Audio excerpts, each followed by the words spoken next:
এই বিশ্বাসগুলো হাসিনারও নাই, হাসিনার হুকুমে যারা আকাম করেছে তাদেরও নাই। কি ঠিক আস্তে করে বলেন, কেন জোরে আওয়াজ করে বলেন। পলকেরও নাই, পলক পলক পলক তার নাই। সে মনে করেছে দুনিয়ার মিডিয়া নিয়ন্ত্রক আমি, পলক ঝলক দেখতে পাবে তুমি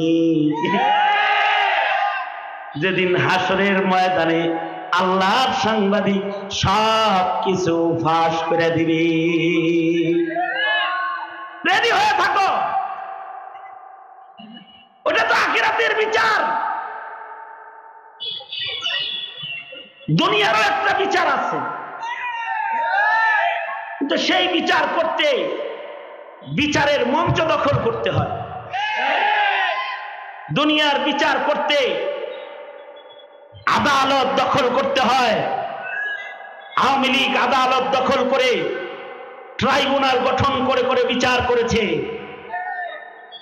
এখন তোমাদের চান্স এসেছে, তোমরা যদি ট্রাইব্যুনাল গঠন করতে পারো, শাপলা চত্বরের রক্তের বিচারের ট্রাইব্যুনাল, বৈষম্য বিরোধী ছাত্র আন্দোলনের নিষ্পাপ ছাত্র জনতাকে পাখির মতো গুলি করে হত্যা করার ট্রাইব্যুনাল তোমরা যদি গঠন করতে পারো, এদেশের দেশ ও স্বাধীনতা রক্ষার সিপাহী এবং সৈনিক বিডিআর যারা রয়েছে তাদের বিচারের ট্রাইব্যুনাল যদি এক সময় তোমরা এগুলোকে গঠন করতে পারো, তাহলে আখিরাতের বিচার না, দুনিয়াতেও হাসিনার বিচার হবে।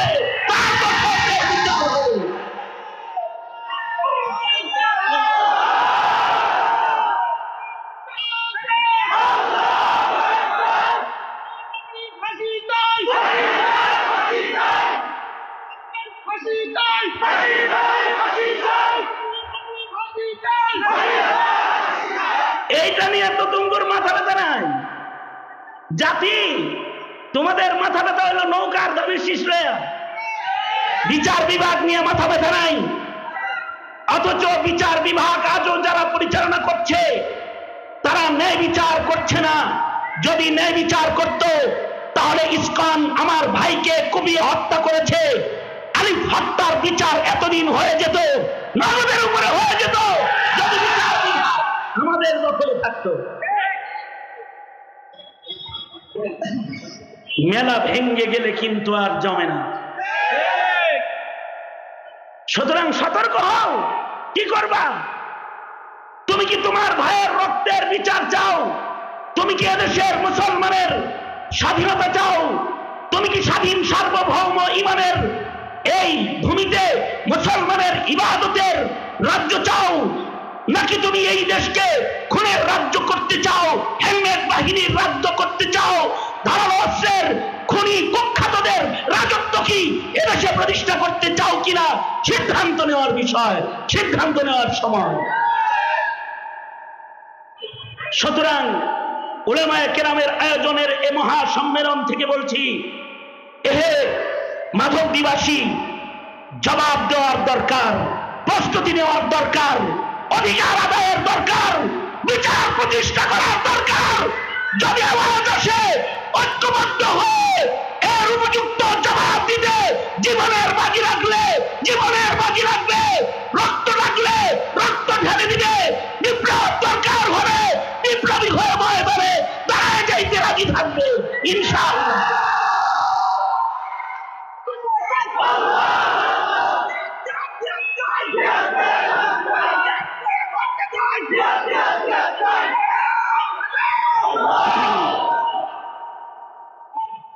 মোহতারাম হাজরিন, রাজি তো? রাজি? সবাই রাজি? এটা কি রাজনীতির কথা না ইমানের কথা? এটা কি রাজনীতির কথা না অধিকারের কথা?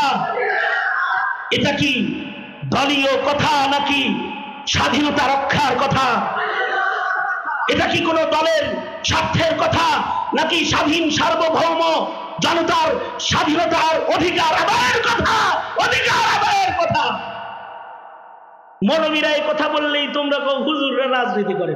বেটা তুই রাজনীতি বুঝিস না, চিনিস না, রাজনীতি তুই চিনিস না, তোর রাজনীতি করার অধিকার নাই, তুই জমিনের মানুষের অধিকার বোঝো নাই, তোর রাজনীতি করার অধিকার নাই। রাজনীতি তারা করবে যারা এ জমিনের মানুষের অধিকার বুঝবে, যারা জমিনের মানুষের যন্ত্রণা বুঝবে, যারা জমিনের মানুষের রক্তের মূল্য বুঝবে। আওয়াজ করে বলো ঠিক না, ঠিক করে বলো। সুতরাং বিচার তো হবে হাসরে, ওটার জন্য বয়ে থাকলে চলবে? হাসরের বিচার করার জন্য কোন সাংবাদিকের ক্যামেরার দরকার নাই, এমনকি কোন সাক্ষীর দরকার নাই, দুনিয়ার মানুষের সাক্ষীর দরকার নাই। হ্যাঁ, দুনিয়ার মানুষের সাক্ষীও উপকারে দেবে। হাদিস শরীফের ভেতরে এসেছে, মুমিনরা যখন জান্নাতে যাবে, সহিহ হাদিস, ঠাকুরমার হুজুরির গল্প না, হাদিস শরীফে আসছে, মুমিনরা যখন জান্নাতে যাবে, মুমিনরা জান্নাতে যায় বলবে, ও আল্লাহ, ওই মুমিনগুলা কই যারা আমগর লগে ওলামা পরিষদের মাহফিলে ছিল। আল্লাহ পাকের সৃষ্টির ভেতরে বহু আশ্চর্য সৃষ্টি আছে, মানুষের চাইতে আশ্চর্যজনক সৃষ্টি নাই। আল্লাহ পাকের সৃষ্টির ভেতরে সবচেয়ে সম্মানিত সৃষ্টি মানুষ।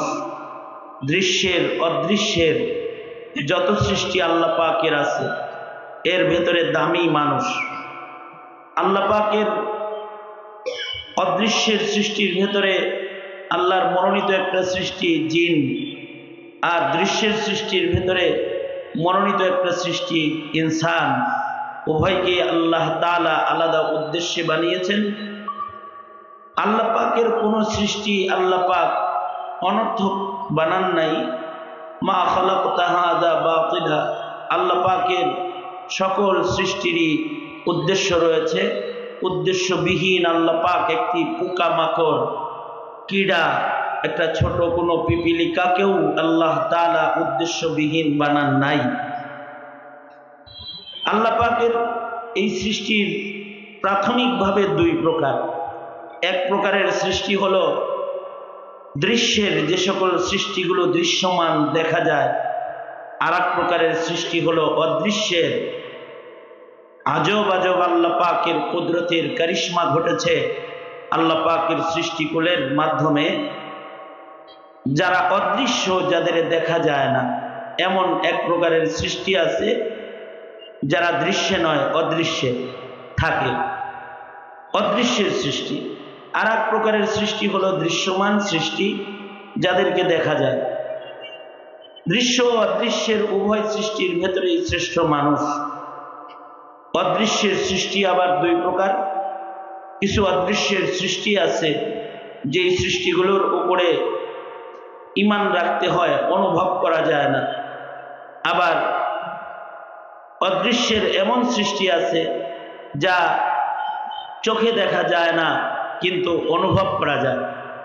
যেমন বাতাস, চোখে দেখা যায় না কিন্তু বাতাসকে আছে যে তার অবস্থান অনুভব করা যায়, অনুভবও করা যায় না। এরকম যে সৃষ্টি রয়েছে তার ভেতরে মুকাররম মুআজ্জম আশ্চর্যজনক এক সৃষ্টি হলো ফেরেশতা, যাদেরকে দেখাও যায় না, অনুভবও করা যায় না। যেমন নবীজির বর্ণনা মাফিক এই মাহফিলের চতুর্দিকে রহমতের ফেরেশতারা একের কাঁধে এক দাঁড়িয়ে আরশে আজিম পর্যন্ত চলে গেছে। আমরা এখানে আল্লাহর জন্য বসেছি, তো হাফাতহুমুল মালাইকা, ফেরেশতারা আমাদেরকে ঘেরাও করে নিয়েছে, কিন্তু আমরা এই ফেরেশতাদেরকে চোখেও দেখি না, অনুভবও করি না। কিন্তু এদের উপরে ঈমান আনা মুমিনের উপরে ফরজ। অর্থাৎ এরা যে আছে, আমাদের অনুভব না হইলেও, আমাদের দৃষ্টিতে তাদের না পড়লেও তাদের উপরে বিশ্বাস আনয়ন করা, ঈমান আনা মুমিনের উপরে ফরজ। আল্লাহর উপরে যেমন ঈমান আনতে হয়, ফেরেশতাদের উপরেও ওই রকম ঈমান আনতে হয়। এ কারণে ঈমানে মুফাসসালের 2 নম্বর বর্ণনায় হলো ওয়া মালাইকাতিহি, আমানতু বিল্লাহি ওয়া মালাইকাতিহি, আল্লাহর উপরে যেমন বিশ্বাস রাখতে হয়, বিশ্বাস আনতে হয়, ওইরকম আল্লাহ পাকের আজব এই অদৃশ্যের সৃষ্টি ফিরিস্তার উপরেও বিশ্বাস রাখতে হয়, ঈমান রাখতে হয়। যাদের ভেতরে ফিরিস্তার বিশ্বাস রয় তাদের জিন্দেগি ইবাদতের হয়, আর যারা ফিরিস্তার উপরে বিশ্বাস ঈমান না রাখে তাদের জিন্দেগি গুনাহে জর্জরিত হয়। কারণ ফিরিস্তার উপরে ঈমানের মাধ্যমে মুমিনের ঈমানি জিন্দেগির সৌন্দর্য বৃদ্ধি হয়। যেমন নাস্তিকরা ফিরিস্তা বিশ্বাস করে না, নাউজুবিল্লাহ বলেন। নাস্তিকরা ফিরিস্তা বিশ্বাস করে না, ওরা বলে ফিরিস্তা আবার কি, দেখলাম না কোনোদিন। ওরা তো আল্লাহকে দেখে নাই, তাই আল্লাহকেও মানে না। ফিরিস্তা দেখা যায় না, তাই ফিরিস্তাকেও ওরা মানে না। জান্নাত জাহান্নাম দেখা যায় না, তাই তারা জান্নাত জাহান্নামের উপরে বিশ্বাস স্থাপন করে না। কিন্তু যদি কেউ ফিরিস্তার উপরে বিশ্বাস না রাখে তাহলে তার জিন্দেগি নিয়ন্ত্রণহীন হয়ে যাবে, তার জিন্দেগির কন্ট্রোল থাকবে না, নিয়ন্ত্রণ থাকবে না। যেমন আমাদের অফিসিয়াল সিস্টেম নিয়ন্ত্রণের জন্য সিসি ক্যামেরার আধুনিক আবিষ্কার এসেছে। অফিসে লিখে রাখে সিসি ক্যামেরা নিয়ন্ত্রিত, সাবধানে নড়াচড়া করো, অফিসে যা করবা সব কিন্তু ভিডিওতে ধরা পড়ে যাইব। এটা একটা হুমকি ধমকি। এই হুমকি হাসিনা আমাদেরকে অনেক দিয়েছে। হাসিনা বলেছে ভিডিও ফুটেজ দেখে দেখে সকলকে বের করা হবে, খালি এই কথা বল। ভিডিও ফুটেজকে অথবা সিসি ক্যামেরাকে অনেক ভয় পায়। সাংবাদিকের ক্যামেরাকেও ভয় পায়। দুনিয়ার সরকারের সাংবাদিক আছে, আল্লাহ সরকার বুঝি এত দুর্বল সরকার, তার সাংবাদিক নাই? আল্লাহ সরকারের ক্যামেরা নাই, ক্যামেরাম্যান নাই? দুনিয়া সরকার তার বিরুদ্ধের লোকের দলের সাংবাদিকদের ভয় পায়। এ কারণে সরকার দলীয়রা বিরুদ্ধে দলের সংবাদপত্র বন্ধ করে দিয়েছে, সাংবাদিকদেরকেও দেশ থেকে তাড়িয়ে দিয়েছে। বিএনপি যারা করে এমন সাংবাদিক দেশে নাই, আছে না নাই? হ্যাঁ, অথবা বিরোধী দলের সংবাদ যেই পত্রিকায় ছাপা হতো সে পত্রিকা বন্ধ করে দিয়েছে, অস্তিত্ব আছে না নাই? বিরোধী দলের নিয়ন্ত্রিত চ্যানেলগুলো শাপলা চত্বরকে যারা ভিডিও করেছে তাদের ক্যামেরাকে আওয়ামী লীগ জব্দ করেছে, ঠিক না? ভিডিও ফুটেজকে তারা উধাও করেছে। যারা শাপলার সংবাদ প্রচার করেছে তারা তাদেরকে বিভিন্ন ধরনের হয়রানি করেছে। সংবাদ প্রচার করলে কেন? তার মানে ভিডিও বা ক্যামেরার অথবা সাংবাদিকের একটি মূল্য আছে। কিন্তু দুনিয়ার সরকার তো সাংবাদিক ধরতে আরে, অথবা তাদের সাংবাদিক যারা ছিল তারা সব এখন দৌড়ের উপরে আছে। এদের কিছু সাংবাদিক ছিল না, তারা দৌড়ে আছে। আর তাদের সাংবাদিকরেও কি করা যায়? ধরা যায়। তাদের সংবাদ মিডিয়াকে দখলও করা যায়। যেমন বিটিভি, তাদের সংবাদ মাধ্যম ছিল, নিজের মতন করে সব খালি নিজের কথা এর ভিতরে প্রচার করত। আপাতত বন্ধ পজিশনে আছে, তাদের খবর আর প্রচার নাই, কারণ এটাও দখল করা যায়। কিন্তু আল্লাহর সংবাদ, আল্লাহ পাকের সাংবাদিক যারা আছে তাদের ধরা যায় না। আল্লাহ পাকের ক্যামেরাম্যানের ক্যামেরা ভাঙ্গা যায় না, আল্লাহ পাকের সাংবাদিকের লেখা মুছে দেয়া যায় না, বন্ধ করা যায় না, তাদের কলম ধরা যায় না, তাদের ধরা যায় না। আল্লাহ পাকের ফেরেশতার সাংবাদিক প্রত্যেকটা মানুষের কাঁধে কাঁধে আছে, ঠিক কিনা? জোরে আওয়াজ করে বলেন। কোরআন বলে কিরামান কাতিবিন ইয়ালামুনা মা তাফআলুন। ডান কাঁধে ও বাম কাঁধে সম্মানিত ফেরেশতাদ্বয় রয়েছে, যারা আমাদের জিন্দেগির সকল সুকর্ম নোট ভিডিও করছে, বিন্যস্ত বিস্তারিত তারা লিখছে সুবিন্যস্ত কায়দায়। আর বাম পাশে সাংবাদিক যিনি আছে, তিনি আমাদের কুকর্মগুলো সব নোট করতেছে, ঠিক না বেঠিক? আল্লাহ পাকের নির্দেশে এই ফেরেশতা নামক অদৃশ্যের সাংবাদিকে সব করতেছে, কিন্তু আমরা চর্মচোখে দেখি না এবং আমরা অনুভবও করি না। কিন্তু কোরআন বলে ময়দানে মাহশারে তাদের সংবাদ রিপোর্ট আমাদের গলায় দিয়ে আল্লাহ আদালতে কিবরিয়াতে আমাদের সবাই দাঁড় করাবে। অকুল্লা ইনসানিন আলজামনাহু তাইরাহু ফি উনুকিহি অনুখরিজু লাহু ইয়াওমাল কিয়ামাতি কিতাবান ইয়ালকাহু মানশুরা ইকরা কিতাবাকা কাফা বিনাফসিকাল ইয়াওমা আলাইকা হাসিবা। আল্লাহ পাক বলেন আমাদের গলায় ঝুলন্ত আমাদের জিন্দেগির রিপোর্টের আমলনামার বই গলায় ঝুলায় দিয়েই আমাদের আল্লাহ দাঁড় করাইবেন এবং আমাদের বলবেন, হে বান্দা, তোমার বিচার আমার করতে হবে না, তোমার গলার আমলনামা তুমি পড়ো। ইকরা কিতাবাক। হযরত কাতাদা বলেন ইকরা বলার সাথে সাথে সব মানুষ পড়ার যোগ্য হয়ে যাবে, সব শিক্ষিত হয়ে পড়া শুরু করবে এবং তারা তাদের রিপোর্ট করবে। দুনিয়ার সাংবাদিকের রিপোর্ট মূর্খরা পড়তে পারে না, কিন্তু আল্লাহ সাংবাদিকের রিপোর্ট গুলো সবাই পড়বে, কারণ ইকরা বলার সাথে সাথে সবাই শিক্ষিত হয়ে যাবে আর সবাই তাদের আমলনামা পড়বে। কোরআন বলে তারা বলবে, মা লিহাযাল কিতাব লা ইউগাদিরু সাগীরাতান ওয়ালা কাবীরাতান ইল্লা আহসাহা।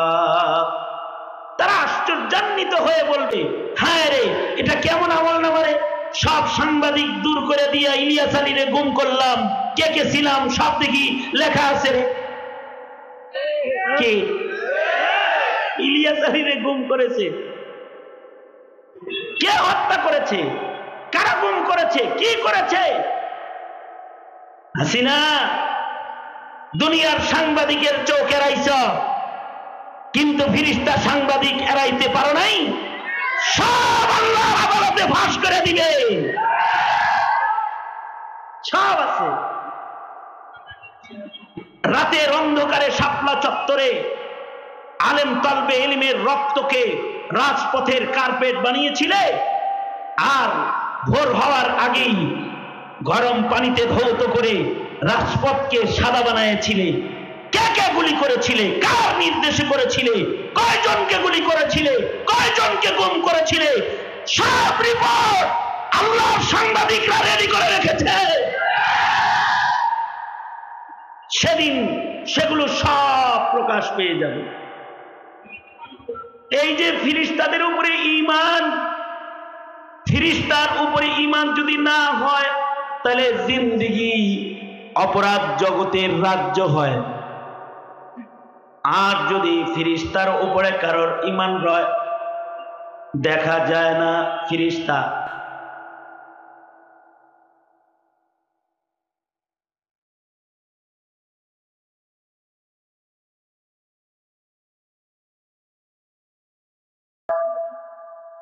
তারা আছে, তারা ডানে বামে লিখছে। যতক্ষণ পর্যন্ত এই বিশ্বাস মজবুত না হবে, জিন্দেগির নিয়ন্ত্রণ প্রতিষ্ঠা হবে না। কারণ তাদের উপরে ঈমান মানুষকে নিয়ন্ত্রিত করবে। এই বিশ্বাসগুলো হাসিনারও নাই, হাসিনার হুকুমে যারা আকাম করেছে তাদেরও নাই। কি ঠিক আস্তে করে বলেন, কেন জোরে আওয়াজ করে বলেন। পলকেরও নাই, পলক পলক পলক তার নাই। সে মনে করেছে দুনিয়ার মিডিয়া নিয়ন্ত্রক আমি, পলক ঝলক দেখতে পাবে তুমি। যেদিন হাসরের ময়দানে আল্লাহর সাংবাদিক সব কিছু ফাঁস করে দিবে, রেডি হয়ে থাকো। ওটা তো আখিরাতের বিচার। দুনিয়ারও একটা বিচার আছে, কিন্তু সেই বিচার করতে বিচারের মঞ্চ দখল করতে হয়। দুনিয়ার বিচার করতে আদালত দখল করতে হয়। আওয়ামী লীগ আদালত দখল করে ট্রাইব্যুনাল গঠন করে করে বিচার করেছে। এখন তোমাদের চান্স এসেছে, তোমরা যদি ট্রাইব্যুনাল গঠন করতে পারো, শাপলা চত্বরের রক্তের বিচারের ট্রাইব্যুনাল, বৈষম্য বিরোধী ছাত্র আন্দোলনের নিষ্পাপ ছাত্র জনতাকে পাখির মতো গুলি করে হত্যা করার ট্রাইব্যুনাল তোমরা যদি গঠন করতে পারো, এদেশের দেশ ও স্বাধীনতা রক্ষার সিপাহী এবং সৈনিক বিডিআর যারা রয়েছে তাদের বিচারের ট্রাইব্যুনাল যদি এক সময় তোমরা এগুলোকে গঠন করতে পারো, তাহলে আখিরাতের বিচার না, দুনিয়াতেও হাসিনার বিচার হবে।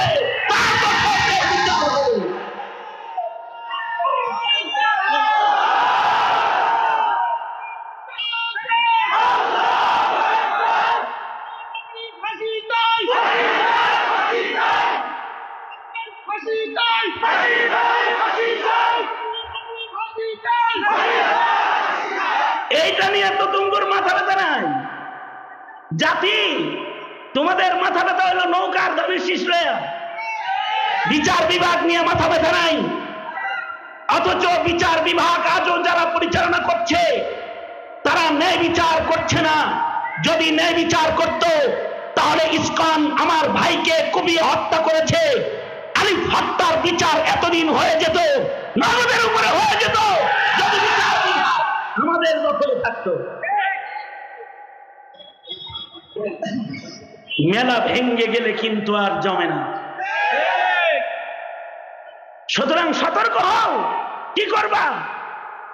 তুমি কি তোমার ভাইয়ের রক্তের বিচার চাও? তুমি কি এদেশের মুসলমানের স্বাধীনতা চাও? তুমি কি স্বাধীন সার্বভৌম ইমানের এই ভূমিতে মুসলমানের ইবাদতের রাজ্য চাও, নাকি তুমি এই দেশকে খুনের রাজ্য করতে চাও, হেলমেট বাহিনীর রাজ্য করতে চাও, ধারালো অস্ত্রের খুনি কুখ্যাতদের রাজত্ব কি এদেশে প্রতিষ্ঠা করতে চাও কিনা সিদ্ধান্ত নেওয়ার বিষয়, সিদ্ধান্ত নেওয়ার সময়।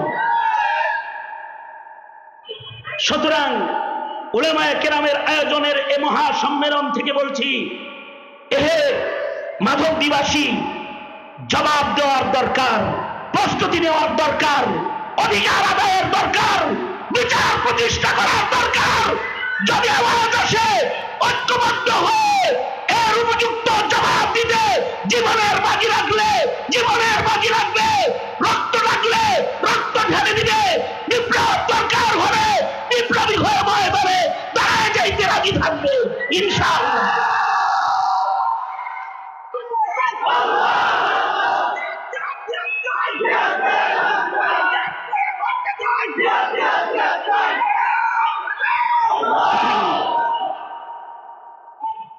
মুহতারাম হাজরিন, রাজি তো?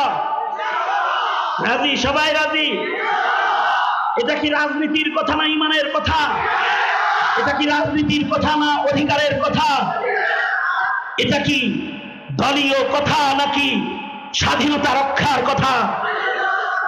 এটা কি কোনো দলের স্বার্থের কথা, নাকি স্বাধীন সার্বভৌম জনতার স্বাধীনতার অধিকার আদায়ের কথা? অধিকার আদায়ের কথা। মৌলবীরা এই কথা বললেই তোমরা হুজুররা রাজনীতি করে। বেটা তুই রাজনীতি বুঝিস না, চিনিস না, রাজনীতি তুই চিনিস না, তোর রাজনীতি করার অধিকার নাই, তুই জমিনের মানুষের অধিকার বোঝো নাই, তোর রাজনীতি করার অধিকার নাই।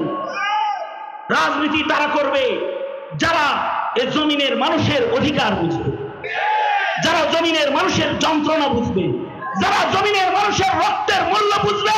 আওয়াজ করে বলো ঠিক না, ঠিক করে বলো।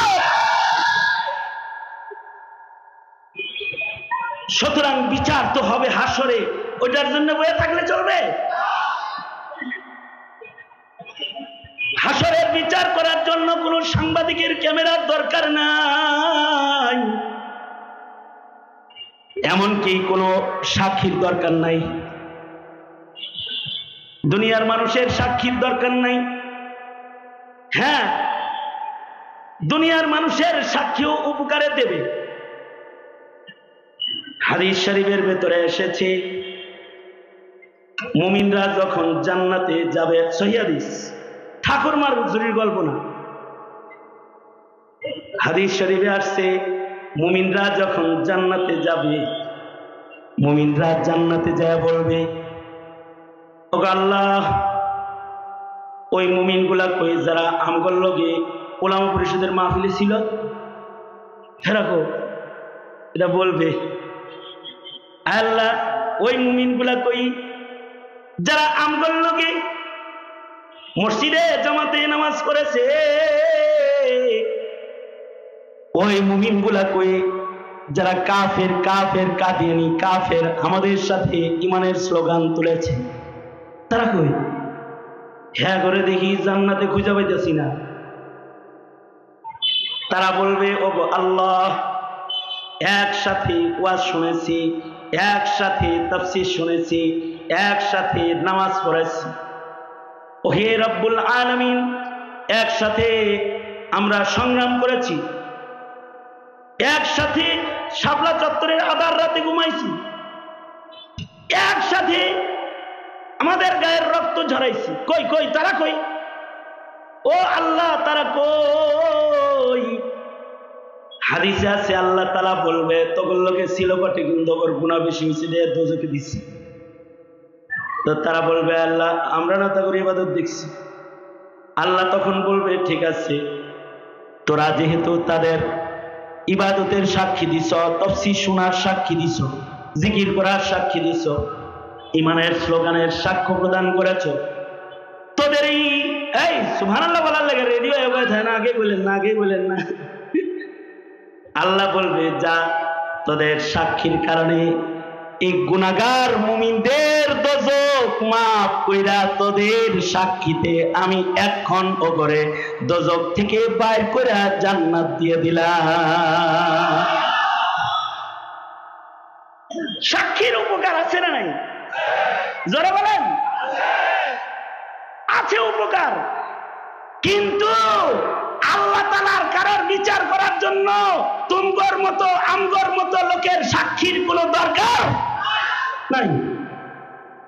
কারণ আল্লাহর বিচারের জন্য মাটি সাক্ষী দিবে, ইয়াউমাইযিন তুহাদ্দিসু আখবারাহা, আল্লাহর বিচার করার জন্য কান্দের ফেরেশতা সাক্ষী দিবে, আমলনামা সাক্ষী দিবে, মালাইকারা সাক্ষী দিবে।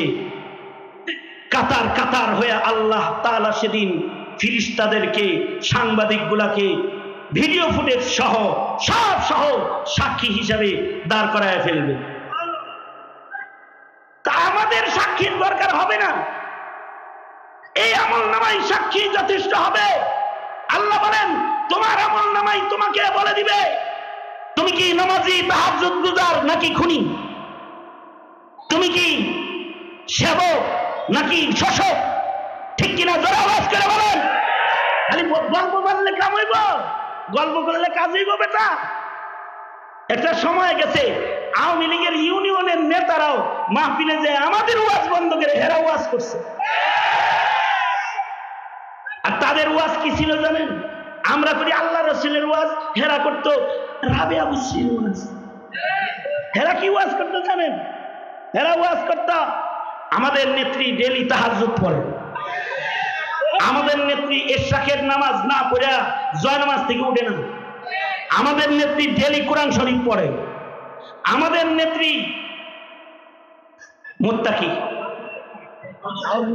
পর্দা করে, আমাদের নেত্রী প্রতি উপজেলায় উপজেলায় একটা করে মসজিদ করেছে, এগুলো বলতো। আমাদের নেত্রী কওমি মাদ্রাসার সনদের স্বীকৃতি দিছে, এগুলো হলো আওয়ামী লীগ নেতা দামাত বরকাতুহুমদের ওয়াজ, তাদের ওয়াজ। আমাদের নেতা ইসলামিক ফাউন্ডেশন দিয়েছে, আমাদের নেতা ইজতেমায় জায়গা দিয়েছে, এগুলো বলতো। মুখে মুখে এগুলো বলো, আমলনামা খুললে দেখা যাবে তোমরাই ইজতেমায় রক্ত ঝরায়েছো, আমলনামা খুললে দেখা যাবে তোমরা ইসলামিক ফাউন্ডেশনকেও ইসলাম মিটানোর কাজে ব্যবহার করেছো, ইসলামিক ফাউন্ডেশন থেকে এদেশের আলেমদেরকে নিয়ন্ত্রণ করার চেষ্টা করেছো। আমলনামা খুললে দেখা যাবে কওমি মাদ্রাসার আলেমদেরকে রাজপথে পাখির মতো গুলি করে তাদেরকে তোমরা হত্যা করেছো, তাদের লাশকে তোমরা গুম করেছো। আমলনামা খুললে দেখা যাবে জায়নামাজ বিষয়ে ফজর পর্যন্ত বসে থাকলেও মুসলমানের রক্তের উপরে বসে থাকা তুমি নিজের জন্য জরুরি মনে করেছো। আমলনামা খুললে দেখা যাবে, আমলনামা সেদিন আমলনামা খুইলে তুমি দেখতে থাকবে বুবু, আর বলতে থাকবে মা লিহাদাল কিতাব লা ইউগাদিরু সাগীরাতাও ওয়ালা কাবীরাতান ইল্লা আহসাহা। সুতরাং রেডি হয়ে যাও, বিচারের জন্য বুবুজান রেডি হয়ে যাও। মাঝে মাঝেই হুমকি দাও, আইতাছি, যে কোনো সময় হট করে চট করে ঢুকে পড়তে পারি।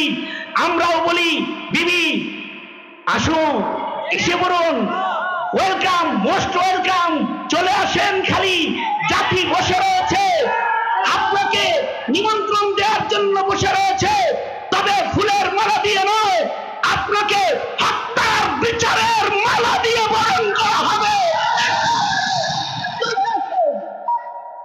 মুহতারাম হাজিরিন, আগার গুইম জবা সুজাদ, বেশি বলতে গেলে পরে ওয়াজ করার টাইম পাওয়া যাবে না। অবশ্য এগুলো ওয়াজ, জাতির জন্য ওয়াজ। কারণ আগামী দিনে যারা রাজ মসনদে বসবে অথবা দেশ যারা চালাচ্ছে তাদের শিক্ষা নেওয়া দরকার খনি হাসিনা থেকে।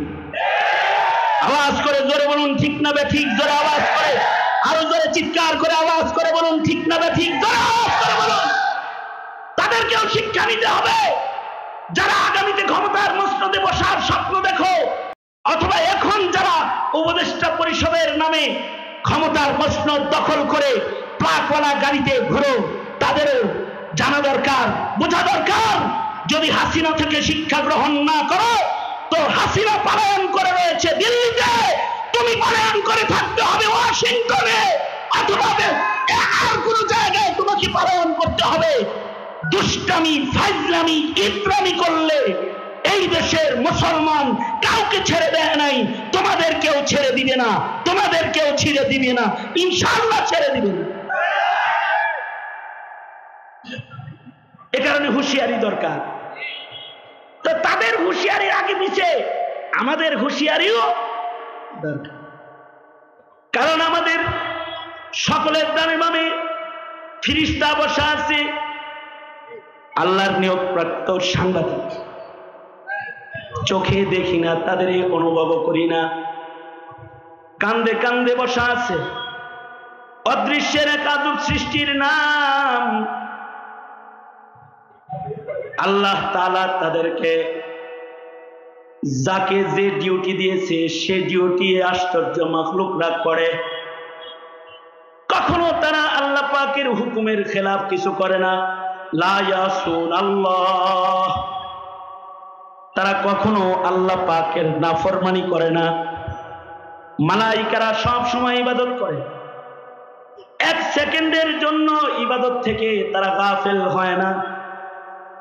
তাদের সংখ্যা কত আল্লাহ তাআলা বানিয়েছেন। আল্লাহর রাসূল তাদের সংখ্যা বলতে গিয়ে বলেন আসমানে একটা মসজিদ আছে, মসজিদের নাম বাইতুল মামুর। জমিনে মসজিদুল হারাম মানুষের কিবলা, বাইতুল মামুর ফিরিস্তাদের কিবলা। মসজিদুল হারামে মানুষ ইবাদতের জন্য প্রবেশ করে, আর বাইতুল মামুরে ফিরিস্তারা ইবাদতের জন্য প্রবেশ করে। অদৃশ্যের ওই মহা শক্তিশালী মুকাররম সৃষ্টি ফিরিস্তা মসজিদ মামুরে ইবাদত করে। যারা একবার ইবাদত করার জন্য সে মসজিদে প্রবেশ করে, তাদের সংখ্যা আল্লাহ পাক এত বানাইছেন, যারা একবার বাইতুল মামুরে ঢুকে ইবাদত করে ফেলায়, ইসরাফিলের বাঁশি বাজার আগে এই দলটা দ্বিতীয়বার ঢোকার চান্স কোনোদিন আর পাবে না। আল্লাহু আকবার জোরে বলেন, আরো জোরে আওয়াজ করে বলেন আল্লাহু আকবার জোরে বলেন। সংখ্যা কি কম না বেশি? আরো জোরে বলেন, সংখ্যা কি কম না বেশি?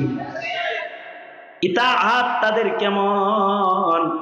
আল্লাহর রাসূল বলেন, মিরাজের রাতে দেখে এসেছি যাদেরকে আল্লাহ হাইয়াতে সালাতে যেভাবে রেখেছেন সেভাবে আছে, যাদেরকে সেজদায় রেখেছেন তারা সেজদায় আছে, যাদের রুকুতে রেখেছেন তারা রুকুতে আছে।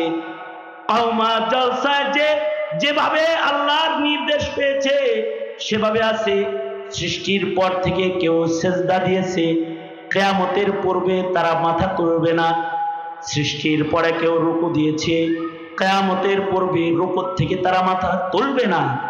যাকে যেখানে দাঁড় করায় রেখেছে কিয়ামত পর্যন্ত সেখানে দাঁড়ায় তারা সময় কাটায় দিবে। কখনো আল্লাহর নির্দেশের খেলাফ চোখের পলক তারা ফেলবে না। এমন আজব সৃষ্টি, কখনো আল্লাহ পাকের নাফরমানি তারা করে না, সব সময় তারা আল্লাহ পাকের ইবাদত করে। যাকে যে নির্দেশ দিয়েছে সে কাম করে, যাকে রুহ কবজ করতে বলেছে সে রুহ কবজ করে, যাকে সিংহায় ফুঁক দিতে বলেছে সে সিংহায় ফুঁক দেওয়ার জন্য বসে আছে। অর্থাৎ ইসরাফিল আলাইহিস সালামকে আল্লাহর রাসূল এই জরুরি একখানা আলাপ, মর্মান্তিক জরুরি আলাপটাও। ইসরাফিল আলাইহিস সালাতু ওয়াস সালাম তাকে আল্লাহ তাআলা সিংহায় ফু দেওয়ার জন্য বানাইছে। ইসরাফিল সিংহা ফু ছাড়া আর কোনো কাম করে না। কবে সিংহায় ফু দিবে কে জানে? জোরে বলেন, আরো জোরে বলেন। ইন্নাল্লাহা ইনদাহু ইলমুস সাআহ। সিংহায় ফু কখন দিতে হইব, কবে দিবে, কবে কিয়ামত হবে, এই জ্ঞান কোনো নবীরও নাই, কোনো ফেরেশতারও নাই, কাউকে আল্লাহ তাআলা এই ইলম দেন নাই। এই ইলম একমাত্র কার? উঙ্গুলি উঠায় বলেন একমাত্র কার? আস্তে বললে চলবে না, চিল্লায় আওয়াজ করে আল্লাহ পাকের ইলমের গুণগানকে চিৎকার করে বলুন কার? কিয়ামত কবে হবে এটা একমাত্র জানেন আল্লাহ তাআলা। খোদ ইসরাফিল যাকে বাঁশি বাজানোর জন্য বানানো হয়েছে সে নিজেও জানে না কবে বাঁশি বাজাইতে হবে। কিন্তু ফেরেশতারা এত আল্লাহ পাকের ইতাআতকারী মাখলুক যে তারা নিজের কাম বাদ দিয়া অন্যের কাম তারা করে না। অর্থাৎ আজরাইলের কাম ইসরাফিলে করে না, ইসরাফিলের কাম আজরাইলে করে না, জিবরাইলের কাম মিকাইল করে না, মিকাইলের কাম জিবরাইল করে না। বুঝছো নি? তাই কর লেখালেখি করা যার কাম সে লেখালেখি করে, অন্য কিছু করে না। কিন্তু আশ্চর্য বনি আদম মানুষ সারা জীবন ডাক্তারি পড়ছে, এখন ফতুয়া দেয়।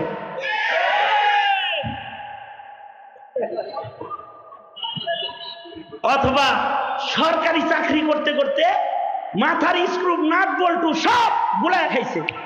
সরকারি চাকরি করে সারা জনম সরকারি চাকরি করে নাট বল্টু যখন ছিঁড়ে মিলে গেছে তখন সরকার বলেছে তুমি অচল গ্রুপ অফ ইন্ডাস্ট্রিজ লিমিটেডের মেম্বার, তুমি বাইরে চলে যাও, তুমি কোনো কামের নেই। আর ওই মগায় কি করে জানেন? সারা জনম ডিসিগিরি ওসিগিরি দুনিয়ার কাম করছে, এবার ঘরে এসে বাংলা বুখারি কিনা লইছে আর বাংলা মুসলিম শরীফ আর কিছু ফতোয়ার কিতাব ও বাংলা যেগুলো হইছে এগুলো কিনে নিয়ে রিচার্জ করে গবেষণা করে এখন আলেম হবে। কিছু শিখা আইয়াই মসজিদে ঢুইকাই ইমামের কাম হে করা শুরু করে। কি ঠিক না?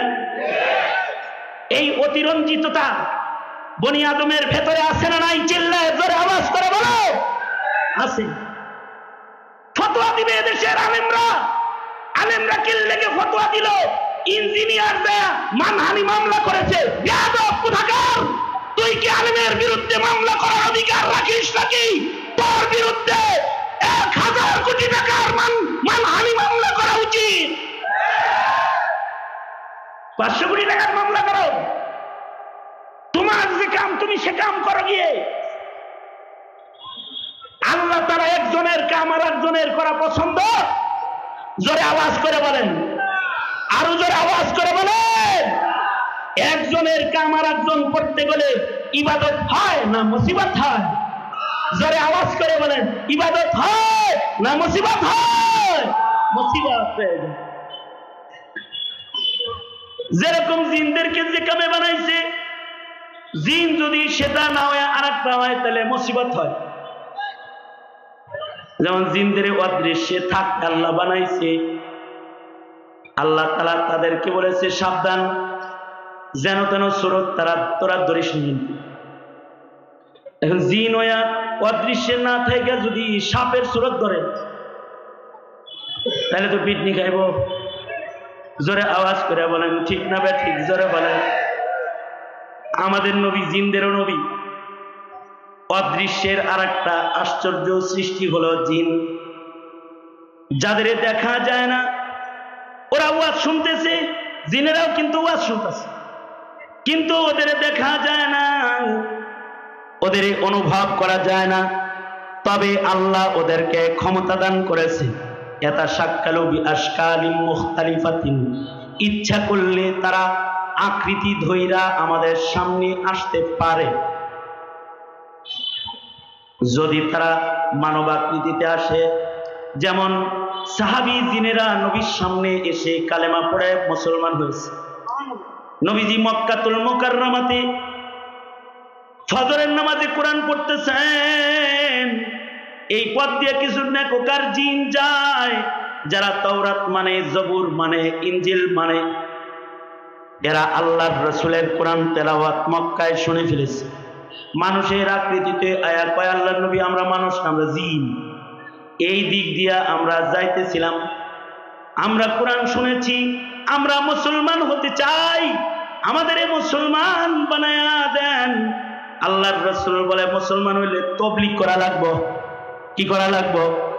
হ্যাঁ, কি করা লাগবে? জোরে বলেন। কারণ কুনতুম খায়রা উম্মাতিন উখরিজাত লিন-নাস তা'মুরুনা বিল মা'রুফি ওয়া তানহাউনা আনিল মুনকার। যদি আমার উম্মত হও তাহলে আওয়ামী লীগ করবা না তাবলীগ করবা? আওয়ামী লীগ না তাবলীগ?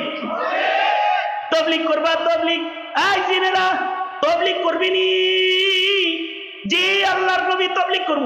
তাহলে নে কোরআন লয়ে যা, তাবলীগ শুরু করে দি। এই জিনগুলা নিজের রাজ্যে যায় অন্যান্য জিনকে বলে ইন্না সামি'না কুরআনান আজাবা। এই জিনেরা তাওরাত মানা যাইব না, ইনজিল মানা যাইব না, আশ্চর্য কোরআন আমরা শুনেছি, সে কোরআন আমরা নিয়ে এসেছি। তোমরা যদি আল্লাহর জান্নাতে যেতে চাও তাহলে তোমরা কোরআন মানা শুরু করে দাও। আল্লাহ তাআলা তাদের কোরআন মানা, কোরআন শোনা, কোরআনের তাবলীগ করাকে পছন্দ করে কোরআনে কারীমের মধ্যে আল্লাহ তাআলা 114 সূরার ভেতরে একটি সূরা জিনদের নামে সূরা জিনও আল্লাহ তাআলা কোরআনে দান করলেন। ওদের তাবলীগের গুণগান আল্লাহ তাআলা দুনিয়ার মানুষদেরকে জানাইবার জন্য সূরা জিনে আয়াত হিসেবে আল্লাহ তাআলা দান করলেন। জোরে আওয়াজ করে বলেন আল্লাহু আকবার। জিনেরাও কালেমা পড়া মুসলমান হয়ে গেল। এবার আল্লাহর রাসূল বলে, এই জিন, তোরা তো অদৃশ্যের দৃশ্যে কিন্তু আসিস না। আবার নবীজি নিজের উম্মতরে বলে, ওদের যেহেতু নফস আল্লাহ দান করেছে, ফেরেশতার নফস নাই, মানুষ এবং জিনের নফস আছে, ফাআলহামাহা ফুজুরাহা ওয়া তাকওয়াহা, যেহেতু ওদের নফস আছে, ওরা ভিন্ন আকৃতি দুষ্টামি কইরাও খেলনার কারণেও ধরতে পারে। সুতরাং যদি ওরা ভিন্ন আকৃতি ধরে, এই আমার উম্মতেরা, তোরা ওদের উপরে জুলুম করিস না, কারণ জিনেরাও আমার উম্মত। এই আমার উম্মতেরা, তোরা হাড্ডি দিয়ে ইস্তেনজা করিস না। আমার জিন উম্মত যারা, তারা হাড্ডি থেকে রিজিক খায়। আল্লাহু আকবার, জোরে করে বলেন। নবীজি বললেন, হাড্ডি দিয়ে তোরা ইস্তেনজা করবি না, কারণ এর থেকে আমার জিন উম্মতেরা, জিন্নাতরা রিজিক খায়। হ্যাঁ, তোরা ঘরের ভেতরে সাপ দেখলে বাড়ি দিয়া মারিস না, কারণ ঘরের ভেতরে সাপ কখনো কখনো জিনেরাও দুষ্টামি করে ভয় দেখার জন্য সাপের আকৃতি ধরে একটু খেলা করে। সাহাবী বলে, নবীজি, ঘরে যদি সাপ দেখি তো কি করবো? আল্লাহর রাসূল বললেন, ঘরে সাপ দেখলে বলবি, এই তুই কি সাপ না জিন? এই কারণে সাহাবী বলে, আমি ঘরে সাপ দেখলে আমি আগে এলান করি, আয় কে রে, তুই জিন না সাপ? যদি জিন জাগা, আর যদি সাপ হস তাহলে ভালো করে আগায় আয়, দাঁড়ায় থাক, দিমু বাড়ি তো। সাহাবী বলে, যদি 3 বার এলান করার পরেও না সরে, তখন আমি মারি। কারণ মুসলমান অদৃশ্যের জিনের উপরেও জুলুম করা যাবে না, নবী মানা করেছে। জিনরে অদৃশ্যে চলতে কইছে, এটা সাপ হইলে যেমন মুসিবত, মুসলমান যারা তাদের নবীর মতন চলতে কইছে, এটা নাস্তিকের মতন সাপ হইলে মুসিবত। কি কথা কোন ঠিক না ঠিক? জোরে আওয়াজ করে। এটারে 3 বার ডাক দিয়ে বলা যায়, এই নাস্তিক না মুসলমান, এই নাস্তিক না মুসলমান। যদি কয় আমি মুসলমান, তাহলে ও বাঁচার অধিকার রাখে। আর যদি নড়াচড়া না দেয়, তাহলে বোঝা লাগবো এটা আগে মুসলমানের ঘরে জন্মায় মুসলিম ছিল, কিন্তু এখন সাপ হয়ে গেছে, এটারে ফাঁসি দিয়ে দাও। এ কারণে আমাদের স্লোগান, ফাঁসি ফাঁসি ফাঁসি চাই, নাস্তিক মোর্তাদের ফাঁসি চাই। ঠিক না বেঠিক? যারা আওয়াজ করে বলেন, ঠিক না বেঠিক? কারণ মুকাল্লাফ, শরীয়ত তাদেরকে দান করা হয়েছে, শরীয়তের মুকাল্লাফ। শরীয়ত যদি না মানে, তাইলে সে দোজখের ইন্ধন হওয়ার উপযুক্ত হয়ে গেছে। আর যদি শরীয়ত মেনে ইবাদত করে জিন, তাইলে ওমা খালাকতুল জিন ওয়াল ইনস ইল্লা লিয়াবুদুন। ইবাদত করলে জান্নাতি, ইবাদত না করলে আজাজিলের দল। শাহ ওয়ালিউল্লাহ মুহাদ্দিসে দেহলভী রাহমাতুল্লাহ আলাইহির ঘরে একবার এক জিন সাপের আকৃতি ধরে আয়া হাজির হয়ে গেছে। মুহাদ্দিসে দেহলভী নামাজ পড়তেছিলেন, নামাজরত। এটারে জিজ্ঞানের আর কোন লাইন আছে? তুই সাপ না জিন? নামাজে আছে, যদি সবল মারে, লাঠি দিয়ে দিচ্ছেন মাথায় একবারই, এক বাড়িতে সাপ মরে গেছে। কিন্তু ওইটা ছিল জিন, সাপ তো মরে নাই, জিন মরে গেছে। 2 জন পুলিশ জিন এসে মুহাদ্দিসে দেহলভীকে গ্রেফতার করে জিনদের রাজ্যে লয়ে গেছে। রাজ্যে নিয়ে বলে, এই ওলিউল্লাহ, তুমিও মুসলমান, আমি বিচারপতি, আমিও মুসলমান। তোমার নবী মুহাম্মদুর রাসূলুল্লাহ, আমার নবী মুহাম্মদুর রাসূলুল্লাহ। তোমার রব আল্লাহ, আমার রব এক আল্লাহ। তোমার কিতাব কোরআন, আমার কিতাব কোরআন। যার জানাজা হইতেছে, জানো এটারে মারছো তুমি। একটা আমাদের জিন মুমিন ভাই, আমি সাপ মারছি, না তুমি জিন মারছ, না আমি সাপ মারছি, না তুমি জিন মারছ। তাই নাকি? এই জিনটা হলো এই যে বাদশাহ লাঠি হাতে দাঁড়ায় রয়েছে, এই বাদশার ছেলে। তোমার কাছে তার সন্তানদেরকে হাদিস পড়ার জন্য বাদশাহ পাঠায়, আর তোমার ঘরে যে একটু দুষ্টামি করছে, বাড়ি দিয়ে মেরা গেছে। মিয়া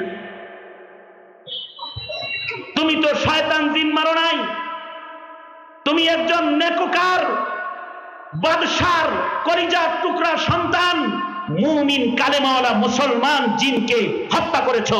হাসরের মাঠে যদি আল্লাহ বিচারের আদালতে দাঁড় করায় কি করবা? মুহাদ্দিসে দেহলভী সাহাবী মেজাজের মানুষ, উনি কয় তাহলে আমার বিচার করে আলান কিসাস, আমি হাসরে শরম পাইতে চাই না। এখান থেকে আমার একটা কথা বুঝা থাকলে বলেন, মানুষের দাম বেশি না জিনের দাম বেশি? আমি আর একটা আকীদা আপনাদেরকে শোনাই।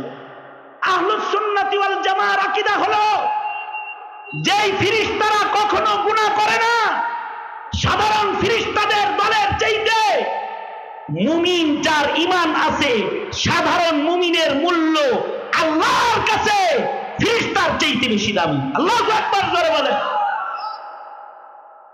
কারণ মুমিনকে আল্লাহ তাআলা নফস দান করেছেন, গুনাহ করার ক্ষমতা দান করেছেন, এরপরেও মুমিন আল্লাহর ভয়ে গুনাহ করে, আর ফেরেশতাকে নফস দেনই না। তাইলে একটা মুমিনের মূল্য যদি জিনের চাইতে বেশি হয়, এমনকি মুমিনের মূল্য যদি গুনাহ মুক্ত নূরের তৈরি ফেরেশতার চাইতে বেশি হয়, তাহলে জিন মারলে যদি বিচার হয়, যারা মুমিন মারে তাদের বিচার আরো আস্তে করে বলেন, সবাই মিলে আস্তে বলেন, কারণ আপনারা তো তাদের বিচারের বিপক্ষে, নাকি বলেন? বিচারের বিপক্ষে না আপনারা? তাহলে তাদের বিচার হওয়া উচিত কিনা? আর মুমিনের ভেতরে হাফেজ মুমিনের কত দাম, আলেম মুমিনের কত দাম? হাফেজ আলেমকে যদি কবরে রাখা হয়, আল্লাহ তাআলা মাটিকে বলে, এই মাটি, কোরআনের হাফেজ রেখেছি, নবীর লাশ যেমন খাস না, হাফেজে কোরআন বা আমল আলেমের লাশ খাস না, কিন্তু খাস না কিন্তু। তার মানে হাফেজ আলেমের কত দাম? তার বুকে যদি গুলি চলে, তার বিচার তাইলে কেমন ভয়ঙ্কর হওয়া উচিত। নবী হত্যার বিচার যেমন, সাহাবী হত্যার বিচার যেমন, আলেম হত্যার বিচার যেমন, মুত্তাকি হত্যার বিচার যেমন ভয়ঙ্কর স্টাইলে ময়দানে মাহশারে আল্লাহ তাবারক ওয়া তাআলা করবেন। এ কারণে মুহাদ্দিসে দেহলভী ভীতু, হাসরের মাঠে কি আবার আসামিও নাকি রে? না, গলাকে চালান।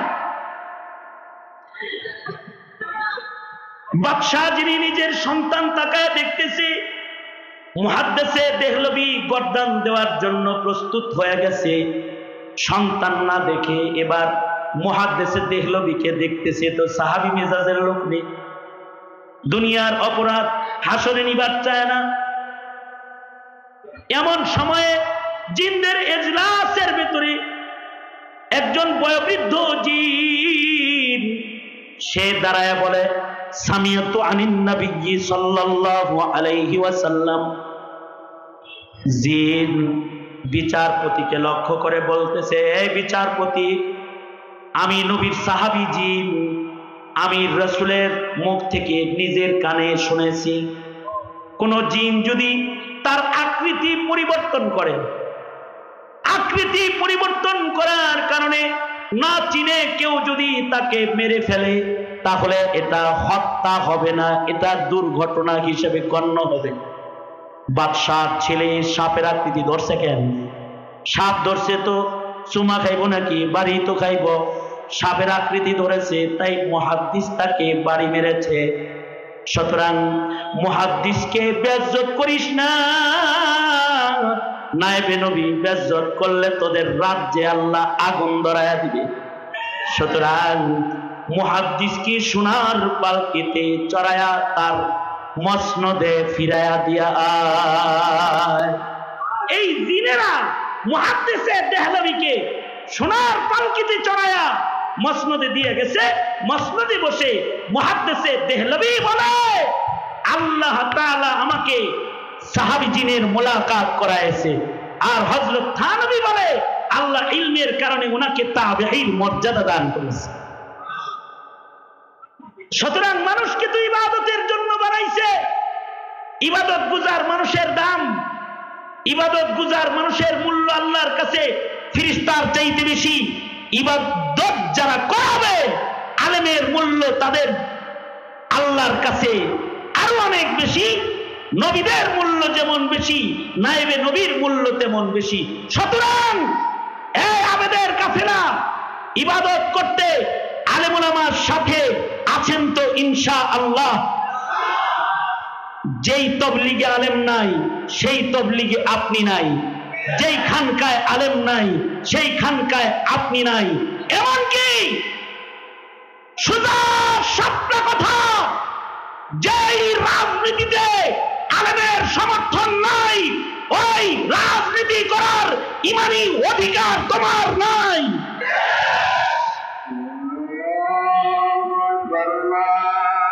হাত তোলেন, বলেন আল্লাহু আকবার, আল্লাহু আকবার।